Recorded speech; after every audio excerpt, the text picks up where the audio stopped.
your topical, skeptical discussion show. I'm Stephen Knight, and joining me to bring all the big-brained analysis is Iram of House Ramzan. Iram, how are you doing? I'm good. How are you? Yeah, can't complain. I mean, I could, but it doesn't make for good listening, does it? Me just whinging. Well, the first thing I wanted to mention, which is something we've covered a couple of times, we definitely spoke about on the last podcast, was one-woman powerhouse Laurel Hubbard, New Zealand transgender athlete, just competed in the Tokyo Olympics. There was some serious concern about this athlete dominating the female category. Obviously, Laurel was born biologically male, remains biologically male, but identifies as a female. Turns out a bit of a damp squib in the end, sort of didn't even manage a single lift, so it seems. So there's been a bit of confusion over what that reveals about the whole situation. Some are saying this is a perfect example of why there is no reason transgender athletes shouldn't compete in whatever category they identify as. And more sensible people have pointed out that this individual is a very poor athlete in general, and they are 40 plus years old anyway. What are your thoughts? I mean, I suppose it's the question. Were you relieved to see her fail, or would you have preferred her to absolutely clean up and then make the obvious point on the world stage about the disparity between male and female athletes? Well, I was actually watching this live. Unsurprisingly, there was a lot of interest in this particular category. So, a lot of us were watching it at the time. And as you pointed out, she failed to register 3 lifts in the snatch, and it's quite interesting watching her. She didn't do it on the first go, and then the second time around, her effort, I think she was trying to lift 125 kg. That was ruled invalid, and then her third attempt failed at the same weight. I don't know whether Laurel was nervous or anything. That's kind of the impression that I got when I was watching it. I don't know if you felt the same. She did seem slightly nervous. Maybe it was the pressure of the world watching her, or maybe it is, as a lot of people are pointing out, is that, she's not a particularly good athlete, and she is far, far too old at 43 to be doing this. And, it did raise some questions whether trans women should be allowed to compete as women in certain sports. And I don't know if it would have really made a difference if Laurel had won gold, because she's won gold before, right? And that didn't really change anything. I don't think this would have really made a difference. It would have certainly had more attention with it being the Olympics. Perhaps it would have had more attention. You're right, but it just doesn't seem. I don't know. It just doesn't seem like there's any logic or rationale in this debate that we're having. We keep talking about inclusivity, but by including somebody like Laurel, we're excluding other women who could easily have taken part in that sports category.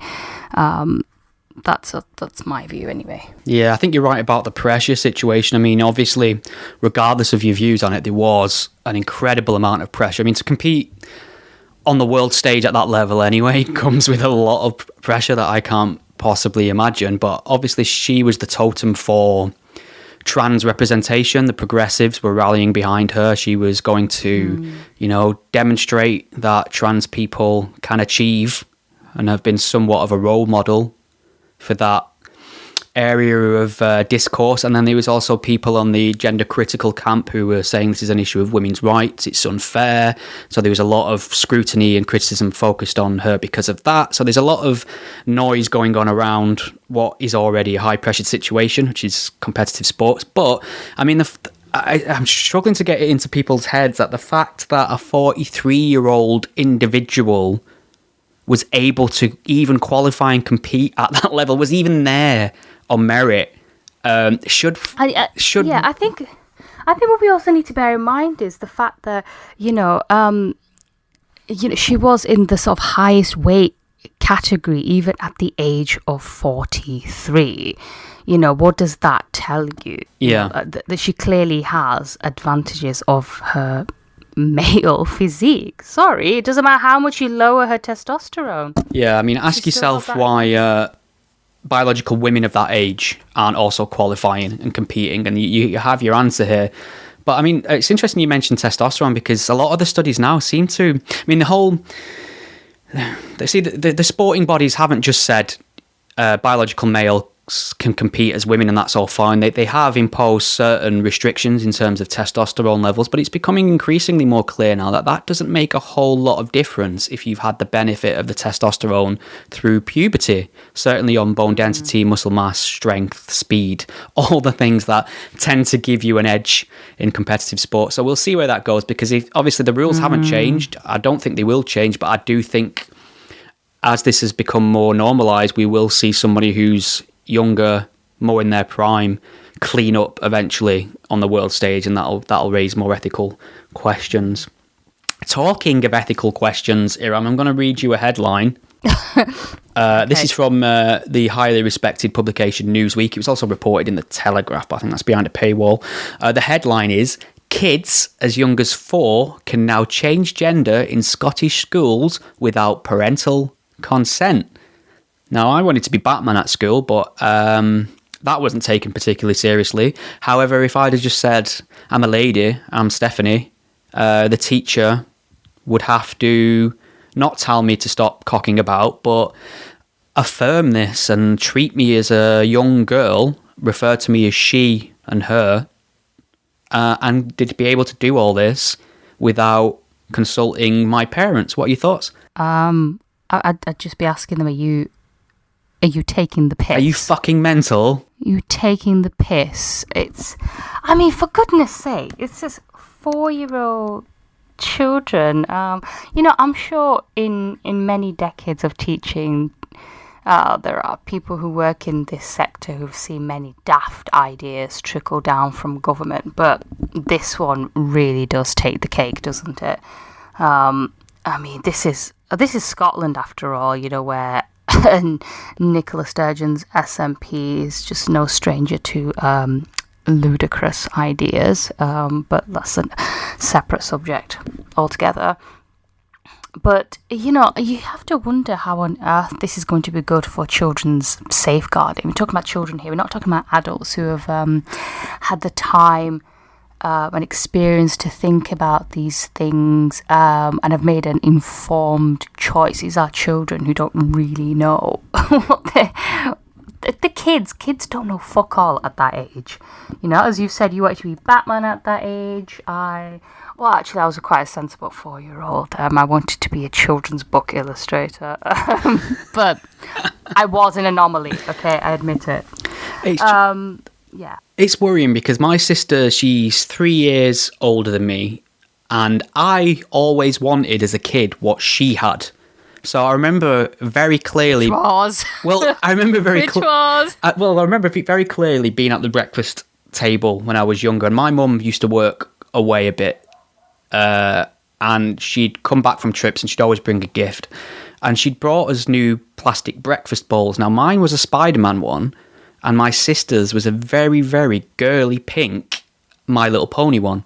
And I was absolutely devastated that I didn't have a My Little Pony one, and the pink one. And it wasn't because I liked it more, it was because she had something different than me. Do you understand? I was demanding that I wanted this My Little Pony pink one. I was being an annoying little shit, essentially, and I was treated as such, and quite rightly. But the annoying thing is now, in this culture now of we must affirm the children's desires in terms of gender ID, etc., that by some more progressive, unhinged parents may have been treated as evidence that perhaps I was transgender, or that I was confused about my gender. The fact that I was reaching for stereotypical female items of breakfast bowls. So I'll read the paragraph from this article, so I don't think we're misrepresenting it. This is it's based on a 70-page document. So The article reports a 70-page document issued on Thursday states that under new LGBTQ plus inclusivity guidelines created by the Scottish Government, teachers are now urged not to question their students if they indicate a wish to transition genders. Instead, teachers are urged to ask for the students' new name and pronouns. This is a recipe for disaster, isn't it? Young minds. I mean, how can you do this without a parent knowing about it as well? You know, you effectively, you know, these schools can say to children, oh, you know, don't worry, this will be our secret. You know, that is a catastrophe waiting to happen. You can't have a child make some sort of decision like that in school and then you say, oh well, you know, let's not tell your mum and dad about this, you know, your actual biological parents who brought you into this world and take care of you. Yeah, let's not tell them anything. And you know, should teachers really be put into such a position, you know? And I don't know, it's a bit nanny state, isn't it? It is. The whole thing is just bizarre. And also, you know, when you're at that age, you're going to be questioning a lot of things. Certain things might seem a bit confusing to you. You know, that's what happens when you're a child. But I don't know, this whole trans thing also, doesn't it also reek of homophobia as well? Because if you're saying that, oh, a boy is liking things that are stereotypical female, you know, forget if it's a child at the moment. Let's say if someone older, someone who in their teens, and you're saying, oh, you like stereotypical female things, therefore you must be really a girl trapped in a boy's body. That teenager might actually be gay. So isn't that going to erase gay identity as well? Isn't that what Iran does? I mean, I'm not comparing Scotland to Iran, but you know, isn't that what they do in Scotland? This is like the extreme end of things, I get it, but in Iran they claim that they have no homosexuals because they're all encouraged to just change their gender, so they can just claim that there are no gay people in their country because they don't technically exist because they've been forced to have gender reassignment surgery. Okay, I know we're a long way from that, but you get the point that I'm making, that, you know, a child or a teenager who might actually be gay is being persuaded into thinking they're just born in the wrong body. I think that's quite worrying. It's disturbing. This idea of being born in the wrong body is, the more and more scientific scrutiny pointed at it, the more and more it falls apart. I mean, you made a great point about Iran. What's hilarious about that, and tragic at the same time, is sometimes in the wild on Twitter, I catch progressives holding up Iran as a bastion of trans rights because the state provides transitional surgery. They tend to omit the part about homosexuality being illegal and therefore gay men being forced to transition. But I mean, it goes back to, I mean, obviously there is an overlap between outwardly feminine characteristics and being homosexual, and the idea that we're going to see a lot of men who have transitioned realize they were, you know, just gay and they've been put down the wrong path. That's going to happen. We're going to get a lot of detransitioners. I know we've already had plenty anyway. But there's also this idea of, if you're a bit feminine as a male, perhaps you're born in the wrong body, and no, perhaps you're just a feminine male. I'm sometimes feminine, stereotypically. I'm sometimes stereotypically masculine. It depends on the situation and mood I'm in. I'm quite comfortable with the fact that I'm not some sort of ultra stereotypical, quote-unquote, alpha, knuckle-dragging, grunting male. I quite like that there's a little bit of a mix. It doesn't mean that I should transition. And that's a lot of, I mean, we're going to get sort of young, sensitive men who are a little bit effeminate and possibly gay being told that, you know what, perhaps you're a girl. And if not only that, if you accept this and transition, any conflicts you have about your identity or the way you feel right now will be ironed out.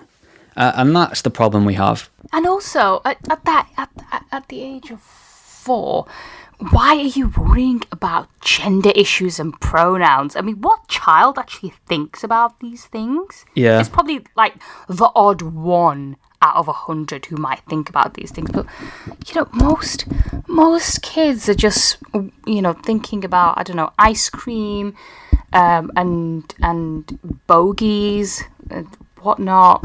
I just think this whole thing is just ridiculous. It's a distraction, isn't it, from real issues? It is. I think it's a distraction, and it's also a case of where, you can tell certain councils or governments are so desperate to be inclusive that they just go the whole hog and don't realise how ridiculous some of their decisions are.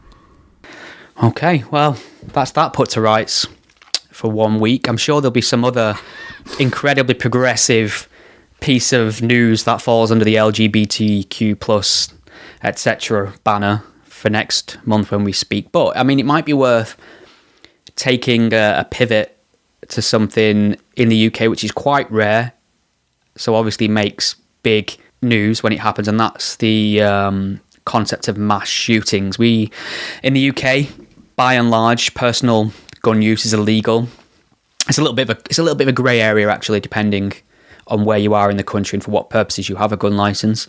But we've just had what's classed as a mass shooting, the worst mass shooting in Britain since 2010, and this involved a 22-year-old called Jake Davison. He went on a 12-minute rampage in Plymouth. He shot and killed his mum and indiscriminately killed 4 others just in the vicinity, including a 3-year-old girl, which is just horrible to read. And obviously, there's no discussion about whether that needs condemnation in totality. Everyone was united in that, but once again, it becomes politicized, and we start having endless conversations. And I don't know, I'd usually dance around this issue, but I think I might just say it. There seems to be a level about whether this should be classed as terrorism. Yeah, so there's that, certainly, but there's also a certain level of excitement. A lot of people come out the woodwork when we get a white male shooter. Oh, yeah, like, why haven't we called him a terrorist if he was Muslim? Yeah. That sort of thing. So here's the problem I have, and I spend a lot of my time trying to point out the link between bad ideas and bad behaviour, specifically how it pertains to Islamism. If you have a sort of jihadist Salafi interpretation of Islam, that may manifest itself into violent ways, and we see that time and time again with Islamist terrorists. They're very explicit about what they believe and why they are doing it. Now, the sort of chattering classes, the left-wing liberals, will bend over backwards to avoid acknowledging that point. They'll either ignore Islamic terrorism or they'll make excuses for it. The second we have a white male shooter in the UK, they jump straight on it to say we have a huge problem with misogynist terrorism, misogynistic extremism. The word incel's been thrown around for involuntary celibate. Now, I'm all for pointing the finger at ideologically motivated attacks. I have done that this year. We've even seen a number of sort of far right white Brits jailed for sort of Nazi related propaganda, planning to commit acts of terror. This does happen, and when it happens, I point it out and I admit this is terrorism. This is certainly someone preparing an act of terrorism, and it's ideologically motivated. I don't think this applies to Jake Davison, really. I don't know what your thoughts. No, I agree with that. I know, judging by some of his posts, he does. He talks about he was a loner. I think he was a virgin as well, etc., etc. They had certain views about women, and a lot of people have pointed out that this is just representative of this toxic masculinity and this misogynist incel movement, blah blah blah. And I'm not saying that he wasn't influenced by the so-called incel community, and I don't know if there really is this one big incel movement. I would need to look into that. Really, I don't think it's quite the same exactly as, say, Islamist extremists. There are probably some similarities, but I don't know if it's quite right to say that he was inspired by the incel movement and this was an incel attack. I don't know. I think maybe because we've seen 2 or 3 examples of this that we like to say that there's a pattern now. Oh, we've had another shooting, therefore that means there's a problem with this incel. Yeah, so I mean, to be clear, I mean, it does happen, doesn't it? There have been a few attacks. By these incels. Yeah. Yeah, so I mean, obviously, we do acknowledge that there have actually been incel attacks. I mean, this does happen. There is a sort of ideology around it. I'm not entirely well versed on it. I mean, it's probably to some of my listeners who may not know, incel means involuntary celibate. As far as I can tell, this comes to describe a group of resentful young men who are sort of aggrieved that they can't get a sexual partner. They tend to feel that society devalues them, that women in general sneer at them, and that can manifest in a very misogynistic worldview, which obviously needs countering. I am in contact with an expert on this issue, and we are looking to arrange a conversation, so I'll know more then. But I mean, it's worth pointing out at this point that if you would generally expect a misogynistic terrorist to target women specifically, and he killed 2 men out of the 5 people that were killed. One of the victims was his mother, who, as far as I could see, he had a lot of resentment for. There was some monetary disputes that he vocalised as well. He seemed like a deeply troubled individual. It came across to me as the hallmarks of a domestic that's escalated. And obviously when you throw a gun into the mix, that is even worse. And we see this a lot more in America. A lot of people spilling over with anger, and before you know it, several people have been shot. And that can happen when someone has access. Someone, deeply unable to control their emotions has access to a firearm. And people are pointing out that it's not being classed as a terrorist attack. It's not being reported as a terrorist attack.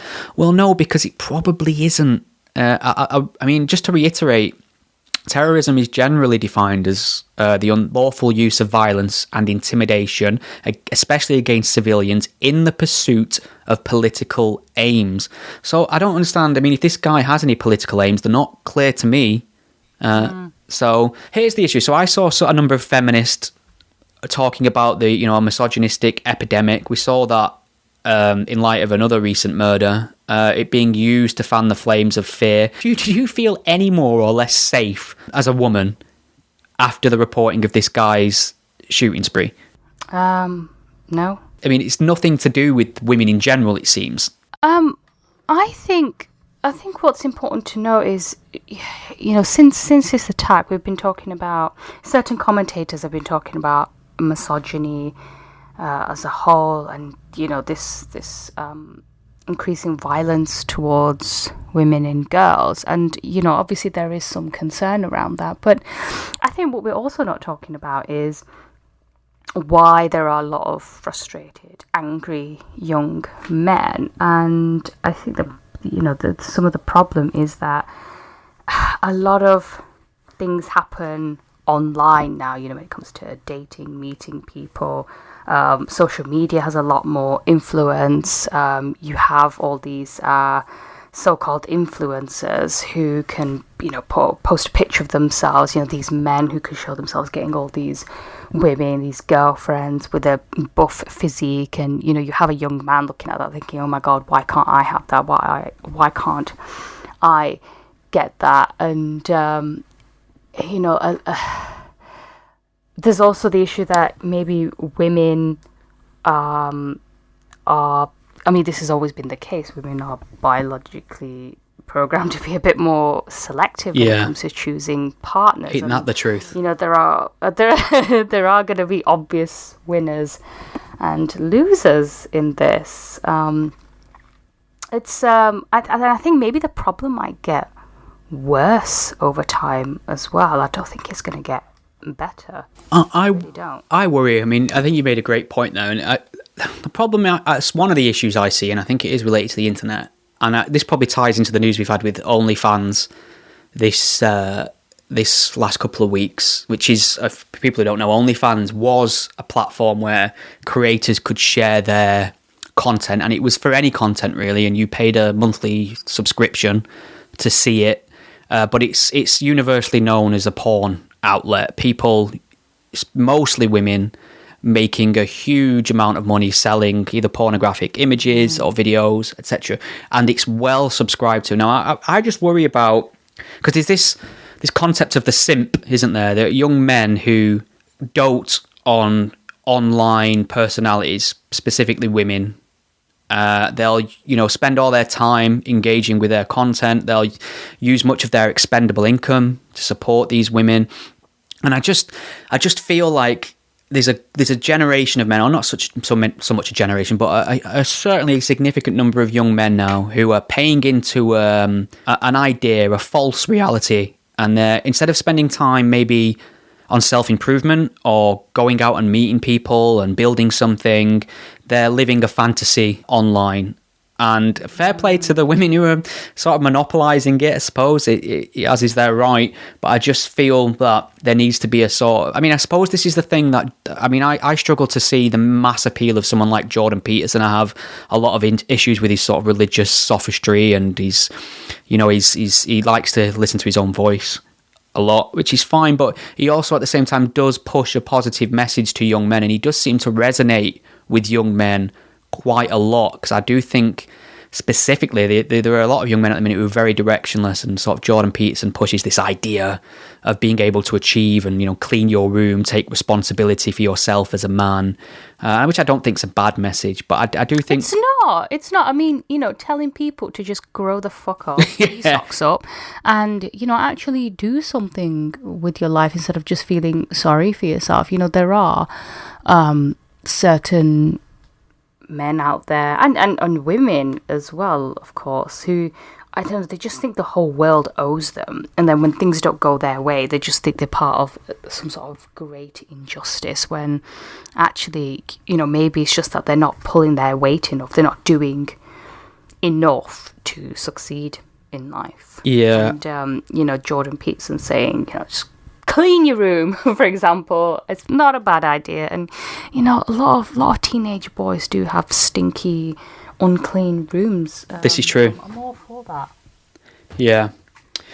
It might be worth... there is something to this idea of beauty privilege as well. I'm a little bit resentful in the sense that sometimes I will see a social commentator or an online personality who's producing content, and it's absolutely vapid, completely vacuous. There's no insight whatsoever. There's no filter between thought and mouth, and they'll have hundreds and hundreds of thousands of views on their videos and followers and subscribers, and the cash comes flowing in, and it basically comes down to the fact that they're very aesthetically pleasing, and that as a currency in life, especially in the Western world, carries a lot of weight. And that's not to say obviously you can't be good looking and intelligent and everything. Obviously, of course you can. But there are some people, and if we're going to be honest, are only where they are because of the way they look. And I'm very resentful, Iram, that I'm not one of them. But there's definitely, like you said, there's a supply and demand issue, isn't there? There is a lot of men, randy young men, looking for a partner, and like you say, women are more selective, which must have a consequence. But obviously, emphatically, it cannot ever end in an increase in misogyny and acts of violence against women. Yeah, and this idea of attractive people and get the better end of it. Yeah, of course they do. And it's because of human nature. We like seeing pretty things, we like seeing good looking people on our TV screens. We wouldn't tune into we wouldn't watch certain movies or daytime TV if there wasn't a good looking presenter on the show. That's how things work, whether we like it or not, but that is the reality. And the other side of that is, I guess, people who get to where they are because of their money and influence. Their parents were famous, so you're seeing a lot of these star kids getting radio shows or going on TV programs, and they're only there because their dad's famous. I'm not saying that none of these people have any talent of their own. Sure they do, but you can tell they didn't have to work as hard to get to where they are because of their parents. And it's the same with good-looking people. They will always have more advantages. That's just how society works. But basically, if I do the exact move for move same dance as some good-looking girl did on TikTok, no one's going to give a shit. So make what you will of that. Maybe we should try it. I'm going to open a TikTok account. Yeah, no one wants to see that. Yeah, fair point. Yeah, thanks for talking me down. That was silly. All right, well, it might be worth talking about the big one. Something that's been a topic of discussion for 20 years or so now, and even longer before that, but certainly dominated a lot of conversations surrounding foreign policy, certainly while I've been alive, and that's Afghanistan. I know you've been heavily involved in that news cycle surrounding what's going on there. I mean, maybe if you want to, I'm just wind you up and let you go. Tell me exactly what's going on over there, how we've got to this point, and what, if anything, can be done about it now. Well, the whole thing is a shit show. Yes. that I don't know how much more succinctly I could put it than that. The whole thing is a shit show. I mean, we all know how this happened, in the aftermath of the 9/11 attacks in 2001. The rationale for going in there into Taliban-governed Afghanistan was to destroy the Al-Qaeda infrastructure. Obviously America had experienced the worst terrorist attack on its soil in its history. There's no way they were going to do nothing about it, and so they went into Afghanistan to destroy Al-Qaeda. Fair enough. I mean, I wasn't in favour of the invasion back then, although I suppose after 20 years I can see some of the logic behind it now. Yeah. But yeah, 20 years later, and it was last year actually under Trump. Trump secured a deal in Qatar, where he said he was committed to the withdrawal of US and allied troops from Afghanistan by May of 2021. Obviously, when Biden was elected, he said he would honour that withdrawal, but with an end date of August the 31st, which at the time of recording is a few days away. Now, Biden could easily have said, yes, we will honour the withdrawal, but at a slower pace, because, right now we're still in the middle of what they call the fighting season. And if the US has said it would withdraw maybe in October, November, when it would be winter in Afghanistan and, the Taliban wouldn't be fighting, they would, historically they stop fighting them because it's just, the terrain is just much too difficult to fight in. And some of them go across the border to Pakistan.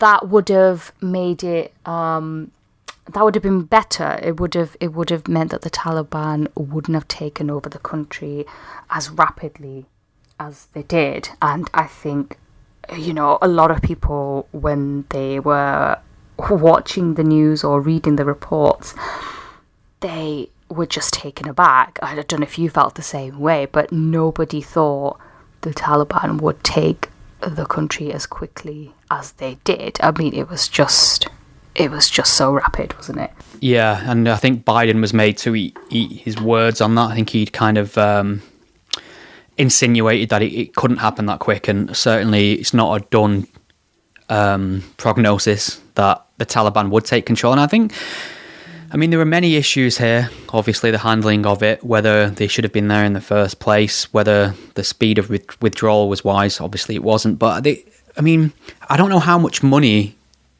the Americans pumped into training the Afghan army, which was supposed to exist in numbers far surpassing that of the Taliban, and they poofed magic into thin air, completely disappeared, did not fight to defend the country. And that's interesting because I don't think you can engineer a country from the outside and sort of inject them with the idea of democracy and, quote unquote Western values. I think the people within the country have got to demand it for themselves and fight for it. Yeah. And it just doesn't seem like any desire or will for the people of Afghanistan as a whole rather to do that. I appreciate their dissidents, which we have betrayed and abandoned and left in one of the worst situations imaginable. Well, I think it's interesting they talk about the Afghan army. I think there were reports suggesting that they hadn't been paid. Right. They weren't being paid. They were, demoralised. And when you have an army like that, they're not going to bloody fight for you, are they? So, and I think some of them have left the country as well. I think they were part of the evacuation plan, from what I've heard. So when you've got an army that isn't getting any support, and once America took away its air power, that was it. It was just only a matter of time. So of course, with a useless army, what do you expect? But you're right about this idea of imposing Western values, and I don't think that's what it should have been. I mean, the initial reason for going was to destroy the Al-Qaeda networks, and that was in the benefit of the West. It wasn't necessarily for the Afghan people, obviously, let's face it, but it would have benefited them as well eventually. But the reason for going after Al-Qaeda was to prevent more terrorist attacks on Western soil. So going into Afghanistan was in the West's own benefit. It wasn't primarily for the Afghan people. Obviously, I know coalition troops couldn't have stayed there forever, but did they really have to withdraw so quickly and say when they were leaving? Because, Trump's plan was by May 2021, and then Biden said before the September 11th anniversary. So all the Taliban had to do was just buy their time. I mean, there's a very famous saying, according to the Afghans, to the West, Death to America. There's that. Okay. There's that. So they said they have the clocks, but we have the time. Oh, yeah. Because the country's been invaded and occupied countless times in history, and, we've seen how that's gone. It's never... They've never managed to defeat them.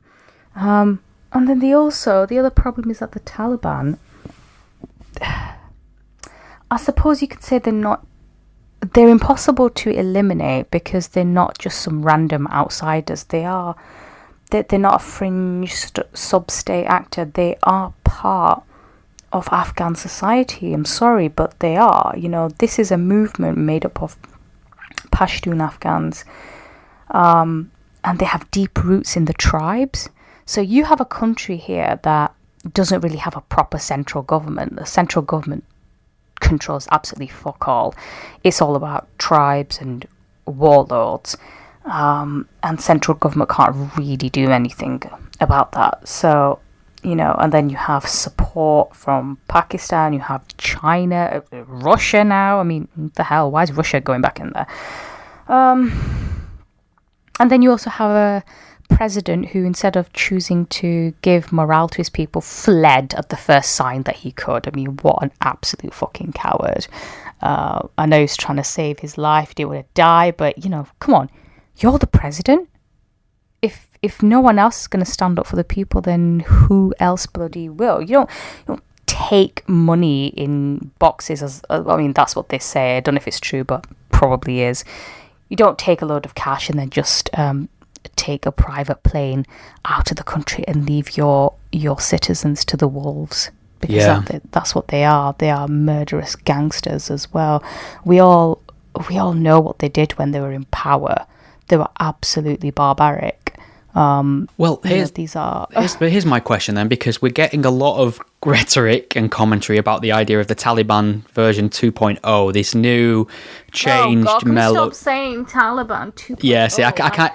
Like there's some sort of pop group that's that's just rebranded itself. Yeah, it's stuck in my throat trying to get that out there. There's this idea now that they would learn. I mean, they're notorious for ruling by the iron fist of a really strict interpretation of Islam, obviously, and we've already seen women bearing the brunt of that already. Regardless of your views on intervention and the Americans and coalitions being there, women's rights and women's education was something that did improve.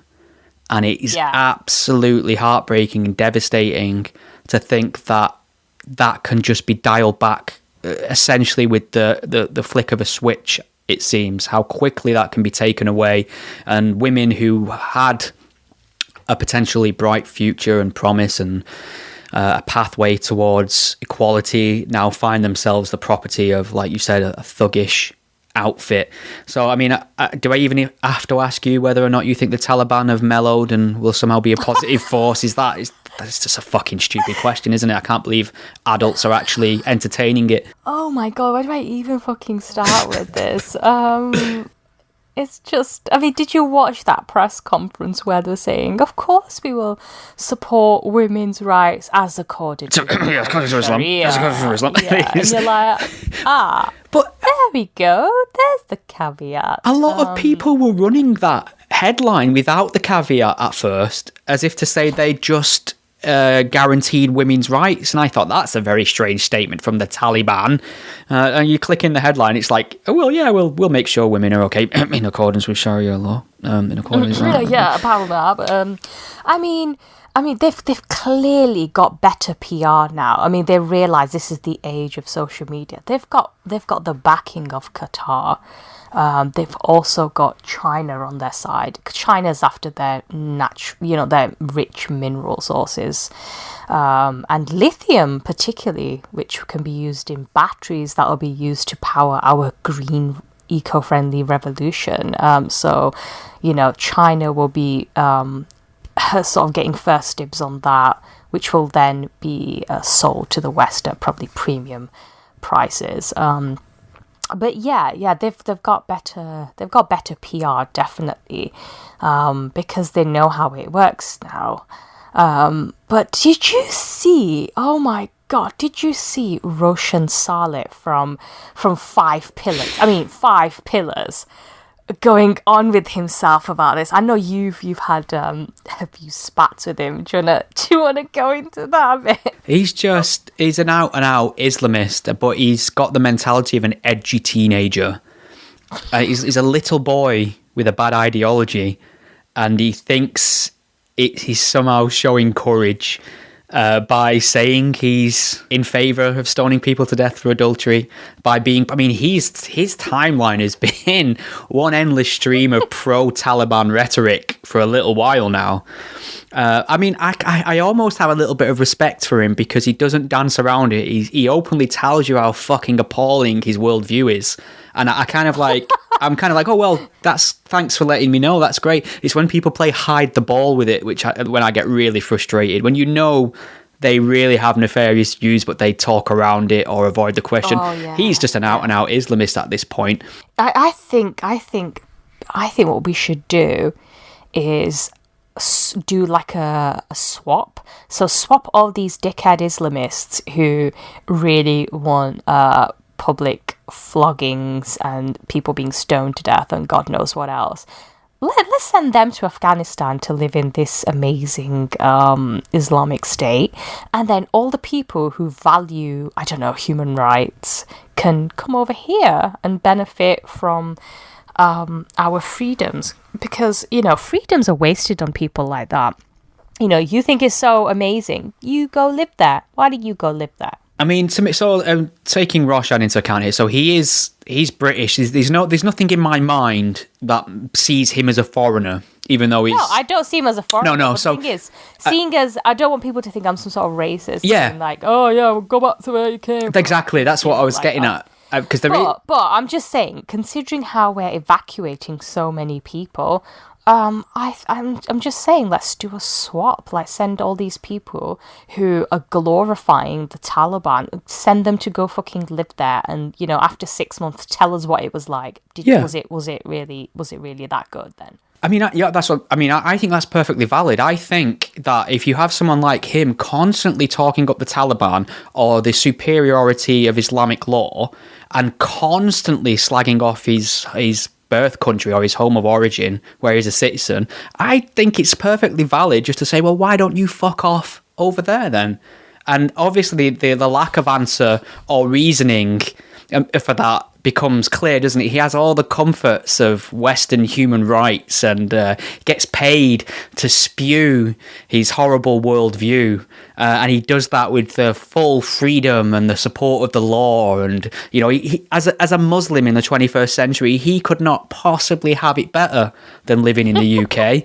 And he knows this deep down, but, you know, he uses that privilege to talk up the superiority of Sharia, etc., and would not last a day under that system. Certainly wouldn't be able to express himself the way he does or earn a living the way he does. So these people are just hypocrites, and they're not very serious people. I don't know how much influence Five Pillars has. Maybe you've got a better handle on just how revered it is within the Muslim community. We need Five Pillars 2.0 is what we need. Well, God, I think even I have more influence in the Muslim community. I think even you have more influence, Stephen. That really tells you everything. I mean, what's good about Five Pillars is that all the pillars just flock there, so you know, you know what the imbeciles are thinking, and they're not by any means a majority. I just think it's rather hilarious that they claim to be an anti-sectarian website, but they clearly do promote sectarian viewpoints as well. It's funny because when Roshan bangs on about Islamophobia, he'll often invoke the hard right or the far right. And I keep trying to explain to him, Roshan, you are the far right. You are ultra religiously conservative. You have some antiquated attitudes towards women, some very suspect opinions on Israel, for starters, and you want to enforce capital punishment for crimes, quote unquote, crimes such as adultery. I can't. I mean, how can these people not see that this is? If I was to create the ultimate Jew-hating, misogynistic, capital punishment promoting far right loon in a lab, it'd come out looking like the modern day Islamist. There's a bit of a disconnect here. They use the language of progressivism, i.e. Islamophobia, quote unquote far right, but are the most deeply intolerant individuals you could possibly meet when it comes to anything that would typically chime with left-wing sensibilities or progressive attitudes. And now, I mean, I think another point worth thinking about, I don't know if it's too soon for this, I don't want to be seen as insensitive. Is this an Anne Frank joke? It's not, no. Okay. No. I'm not that bad. So we're going to have many thousands or tens of thousands of Afghans arriving here. And I'm just concerned about what this could mean for integration, because well, why the UK? Why rehome them in the UK? I mean, if you're thinking like culturally in terms of language and things like that, why are the safe surrounding countries not offering asylum? Well, they do, because Pakistan currently has about 3 or 4 million Afghan refugees along the borders and in camps. So Pakistan does take them. Iran, I think, takes the second biggest group of refugees, and they're obviously treated like crap there. And then you've got a lot of people going to Turkey now as well. But and I think when you look at the numbers, it's only a fraction of those people are able to come to Britain. But also, I think it's because we're the ones who decide to go in there, invade, and fuck off rapidly. Yeah, we have some responsibility. We have responsibility, especially when a lot of those people worked for the British, helping the British Army. We do owe those people, because they will be targets once we've left. The Taliban are not exactly known for being quite merciful, so those people would have had a target on their backs if they stayed. So there was reports of some of the embassies leaving practically lists of... So the Times reporter did a piece yesterday in which he said that he was going around the embassy and there were Taliban soldiers patrolling there, and he noticed stacks of papers with everybody's identities and CVs on there, and I don't think he was able to move them, but I thought, what a fucking irresponsible thing to do. Such a betrayal. It is. I think that's why we owe certain people. But anyway, these people who are now coming in, obviously they deserve shelter, protection, etc., etc. My only concern, and very few people are saying this, is about, integrating these people into our society, because at the end of the day, we are getting a lot of conservative Muslim Afghans coming into the UK. That is going to change, their communities. These kids are going to be going to school as well. What will that mean for the school curriculum? We've seen in areas where there's been high Muslim population and, certain fundamentalist parents, Muslim parents, have objected to the teaching of, say, LGBT rights, or like in Batley, the showing of a cartoon of the Prophet Muhammad.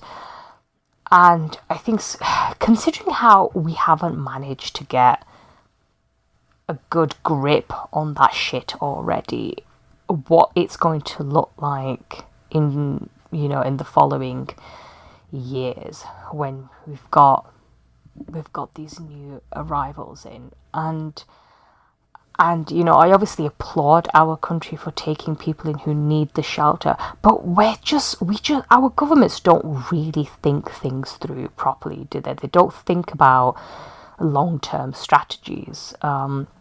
And in this case, in this instance, I think we really, really need to have a sit down and think about it very carefully. We can't shove these people, say, in deprived northern mill towns, but it's true, when we had Syrian people and Iraqis and Afghans previously, they were all shoved up to places like Oldham or Rochdale, that are already deprived, they're already crying out for funds. Sticking people in these areas with no clue about how to get them sort of integrated into their societies, and it leads to resentments. And obviously there are some just nasty racists out there anyway. You're not gonna convince them otherwise, I don't think. But surely people who are in power should be thinking very carefully about integrating people properly. Yeah. I don't know if you agree. No. I don't know if you think I'm just some sort of massive, horrible, nasty racist. I know.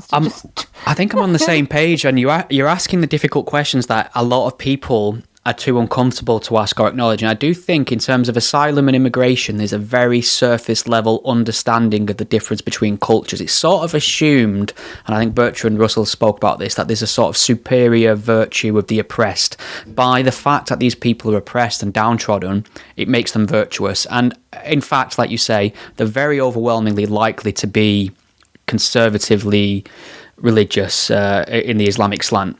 And also, there's this idea as well that if you just offer anyone from any culture what we have and what we value, they'll willingly take it. The idea of women's rights, the idea of gay rights, the suggestion that blasphemy laws are illiberal and dangerous, the idea that we have a plurality where we can use our free expression to criticise and mock certain religious figures, etc. Those things I value very highly, and this country values very highly. Doesn't mean everyone that's offered these things will feel the same way, and it's very unlikely that people coming from a culture like Afghanistan will. So this isn't a case of me saying shut the borders, close it down. I'm in favour of helping refugees and providing asylum, and certainly taking responsibility for our chunk of the mess created in Afghanistan. But these are perfectly valid questions in terms of how these people are going to integrate themselves into society and what that's going to look like, and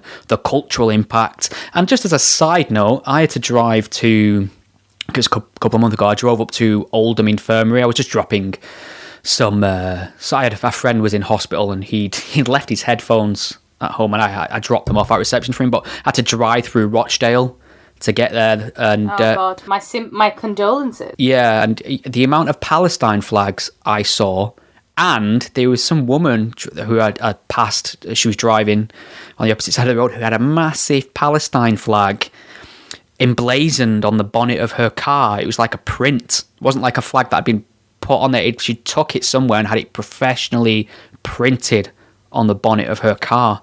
And you just have these little tiny micro communities, these little pockets certainly in the northwest where we're from, where well, that's the Muslim town or community or street, and over here we have the Jewish area, etc. And it's just this, for me, multiculturalism is a massive failure for this reason alone, because there's no integration. I mean, there has been integration. It's not fair to say there's no integration, but there is certainly massive problems of a failure of integration, specifically where we're from in the northwest of the country. I mean, I think it's hard to say whether things are getting better or worse. Like you could cherry pick any data to suit your sort of argument, really. I mean, some people I speak to say, oh, it's getting worse, but then some people say, oh no, it's getting much better. I find it, I don't know really, to be honest, if it is. I mean, there were signs that it was progressing slightly, but if we're going to have more people from abroad coming in and being dumped into areas where there are, say, there's a high Muslim population, and they don't really have to try hard to integrate as much. That's a problem. Good for community cohesion. I mean, I've seen that myself in my time. You have, first there was resentment towards the South Asians who came and quote unquote took our jobs, and there is now resentment from the Pakistanis towards the Eastern Europeans who are sort of echoing those kind of arguments. And now you're going to have more recent arrivals, and I just hope local authorities will have a better plan on how to deal with them. But I'm not optimistic at all, because most of the time governments and councils just never get anything fucking right, do they? Shall we see what the Twitter questions say? Yeah, there's an interesting question that I saw. It's a little bit vague, but there was a question from Steve Harris. Hello, Steve. Hey, Stevie. Is stupidity more dangerous than actual bad things? We've dealt with bad things since the beginning of time, but never before has stupidity been given such a wide-reaching platform and credence as it has today.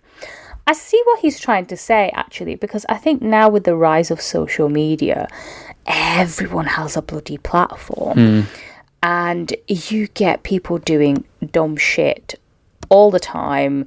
I mean, look at Dominic Raab. He was on holiday when all this was kicking off, and then when he was quizzed about it, he claimed that he wasn't paddleboarding at the time because the sea was closed. Like it was a scene from The Thick of It or something. And you just think, seeing as we're living in an age where information is everywhere and at the click of a button, it's just there at your fingertips. We can see what's going on, Dominic. We can. The sea wasn't fucking closed, for crying out loud. It was a dumbass statement to make. And I think the problem is, you see, stupidity has definitely been given a wide-reaching platform. But the other issue is that you get to call it out quicker now. It's not like in the days of, when you only had 3 channels on TV and you had to kind of believe what politicians said and you couldn't really verify what they said straight away. Now you can tell in real time what they're saying is bollocks. And I suppose the same could be said about maybe some of these public figures, these anti-vaxxers. So I know you also wanted to go into that as well. Some of these people who are spouting anti-vax nonsense, really, or protesting. You can easily check out their claims very quickly as well. Yeah, it's a problem because certainly during this pandemic, and I'm very, very much losing my patience with people pushing anti-vax narratives. First of all, it's good to pressure test your ideas, but now you can have objectively false ideas but have them rewarded and reinforced thanks to social media. You can find your tribe. You can find the people who think this new vaccine's gene therapy is going to rewrite your DNA. You can find that well-subscribed. You can find people who think this vaccine is indicative of the end times. It's the number of the beast. It's a big genocide project, or it's Bill Gates trying to inject us with microchips, or it's some 5G thing. You can find those cranks and have your little community and have an echo chamber and a reinforcement loop of these ideas. There is no corrective. If anything and everyone can be rewarded for everything and anything they say, there is no corrective mechanism. This becomes especially difficult, I've noticed, when people get a big audience, because you can put something horrible out there and enough people will say, that's brilliant, I like what you did there, you're absolutely spot on, thank God someone said what we were all thinking. And you take that positive reinforcement and you can ignore the negativity. I mean, how do you anchor into feedback anymore? There is no such thing as good feedback thanks to social media. I've seen a lot of people now as well who have got very anti-government perspectives, certainly lack of trust in the government, which is healthy on some level, healthy being, the key here. They're also very distrustful of the media. So they're filtering the issue of vaccines solely through that prism. If the government's telling me to get vaccinated, then obviously I shouldn't because I can't trust the government. And that is one of the stupidest mentalities ever. And it seems to have sucked in a lot of otherwise reasonable people. And I don't know how we get out of this mess during a global pandemic when so much misinformation's floating around against vaccines. But, in a way, I'm not surprised that these people don't trust the governments. I mean, you're seeing everywhere now people protesting. It's not just in the UK, even Australia, and they've had some really draconian measures against COVID. I mean, they've just been going into strict lockdown time and time again because they've not vaccinated anyone. So you're seeing more protests there now. And I don't think it's fair to say all of them are going to be evil, like horrible, nasty cranks. I think there's genuine concern out there about what this pandemic has done for our freedoms. It's really changed the game now, because now, I don't know, I think governments are seeing that they have a lack of control over people, and the idea of floating these vaccine passports ideas is their way of getting back some control. And I don't mean in a sort of authoritarian Chinese type of way. I just mean they feel like they need to have some control over the situation, and their idea, one of them is, let's get vaccine passports and we can have some control back. And my issue with that is also, there's a lot of research that's been done into this. I think Israel was showing it as well, that that even 2 doses of the vaccine isn't going to give protection that will last, I think, more than 6 months, whereas naturally acquired immunity lasts a lot longer. So then, people reading that will think, and I'm not talking about just the cranks here, even sensible people will be thinking, so then what the fuck is the point of having vaccine passports then if you're suggesting that they're not going to stop transmissions, you can still get COVID again. I know they will reduce the risk of getting into hospital in the first place, which is obviously fantastic. But if having 2 doses of the vaccine isn't going to stop people getting it, and the protection's going to wear off after 6 months, and also the fact that we're not really talking about natural acquired immunity, then I can understand why people will get frustrated. And it's not just these cranks. They're the ones who are the first to obviously object to all of this, and they're the ones who are being very, very vocal about it right now. But I think give it time and you might see even more people expressing a lot of anger and doubt about all of this. I think there might be a bit of ambiguity around I think if you're referring to the Israel study I saw, so I think it is right that preliminary studies have shown that the efficacy of the vaccine does wane after 6 months. It's not a case of you have no protection. I just think the protection's reduced significantly. It is. No, you're right. But also, it doesn't. In terms of natural immunity, I think that Israel study wasn't a case of people with natural immunity versus the vaccinated. I think it was people as a case of people with natural immunity who had also been vaccinated versus the vaccinated. So you would expect them to have a... True, but haven't you noticed very few people talk about natural acquired immunity? Because they've done a lot of studies into this to show that actually your antibodies do last longer, and obviously that's going to be boosted further when you have the vaccine. But then if we're talking about a vaccine passport, then shouldn't we also include people who've had the infection and they have some immunity to it, and if they do have antibodies? Obviously not everybody does get the antibodies after, but that's why they now, I guess, starting to get develop plans for testing people for antibodies. I think you'd have to look at the rate of transmission between the vaccinated and the unvaccinated that have natural antibodies. So I don't know. I don't know the data on this. I'll have to have a look at it. But you may be right. It may be. I mean, if you're going to issue passports to the vaccinated, the double jabbed, why not for people who are unvaccinated but have had COVID? But I suppose it's all about stopping the transmission, whether you are more likely to pass it on as a vaccinated person versus someone who's acquired natural immunity. And I don't actually have the answer to that question. But yeah, so I mean, I think I'm with you in terms of we can have open debate and discussion about the pros and cons of lockdown, of which there are many, the illiberal idea of vaccine passports, and in which context it is okay to say you need to prove your vaccination status.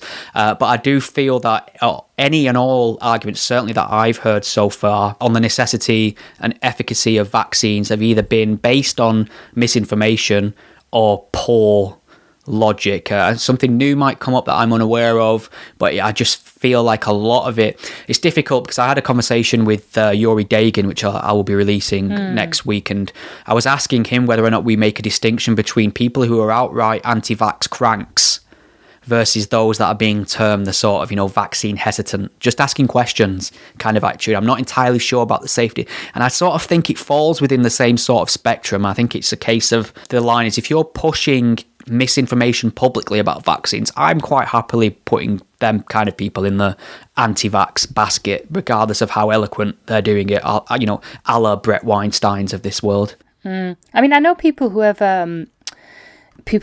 had some concern around the vaccine, but then they're still taking it anyway, because I guess they know that it's better for them to have it rather than not have it. And I don't know, I think instead of also wasting vaccines on children, we should try and send as many to other countries, so that they can get some protection, because, there's no point us being fully protected, vaccinated, if, people in poorer countries are just being left to deal with this on their own. I agree. That's definitely a consideration. Shall we have one last question? Oh, yes. And it's difficult because there have been some good ones this week, but my bladder is rapidly filling up. Okay, so I mean, this is a good one from Creative Introvert. They've asked, what do you say to woke cult members when they point to all the major institutions currently enveloped with wokeism as proof that they're in the right? So yeah, so if you're ultra progressive, woke liberal, and you look around and you see all the media organizations, academic institutions, corporations all singing from the same woke progressive hymn sheet that you are, that's got to be a bit of a reinforcement loop, hasn't it? That's got to say, well, obviously the consensus seems to fall on my side, which I don't think that's necessarily true. I think these people generally are actually a minority, and we find that out very quickly on polling day whenever there's an election.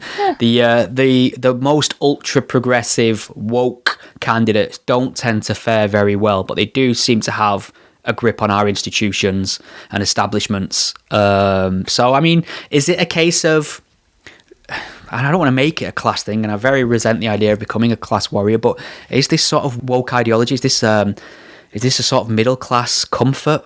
Is this some sort of comfortable privilege you can have when you're at the top of an establishment who you're quite privileged, and you can, you've never tasted any sort of inequality, and you can champion yourself as self-elected spokesperson for the poor brown people. What do you think? Yeah, it's like, do you know how like Extinction Rebellion has started its round of protests in London, and just randomly chucking fucking paint everywhere. That's really gonna stop climate change.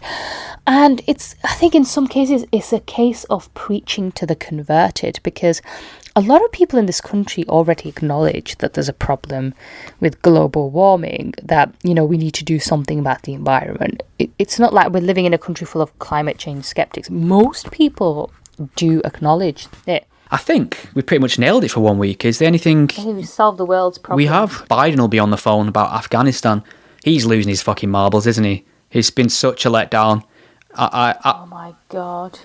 I did notice the sort of doddering issues with cognitive ability pre-election, and I still kind of reasoned on the fact that, well, in the aggregate, he'll probably still do a better job than Trump, or certainly he'll be I think I would refer to him as so boring and vanilla that he'll keep out of trouble, and we can not talk about his American politics as much. But no, he's. I mean, I'm loath to suggest that Donald Trump may have handled this Afghanistan situation better. I don't think that's true at all. He would have. No. I don't think he would. I mean, he's the one that made the deal last year in the first place. He wanted to pull out quicker. So it's a bit rich of Trump to be criticising Biden. I don't think either of them would have done a good job. But I think it was this rush to, anyone but Trump that they picked Biden. And now this doddery old fool. It's crazy, isn't it? God. Imagine them being your choices as an American.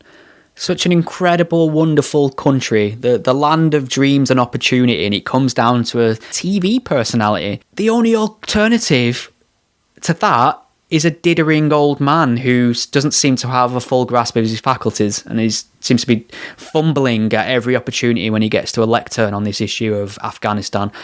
But it's all right. I mean, maybe give it a few more months. We'll probably get President Momala, which will great. Be, and on that note, interesting. I'm off. This has been excellent, as usual, Iram. Thank you very much. No problemo. Thank you for listening to the Godless Spellchecker podcast. The podcast is a one-man operation, produced in my spare time away from my day job, and I love making it for you. If you enjoy what you hear, please consider lending some support. The show is entirely listener supported. I don't sell anything, I don't run ads, and given the alternative and unpopular focus of my content, it's very unlikely to find a sponsor.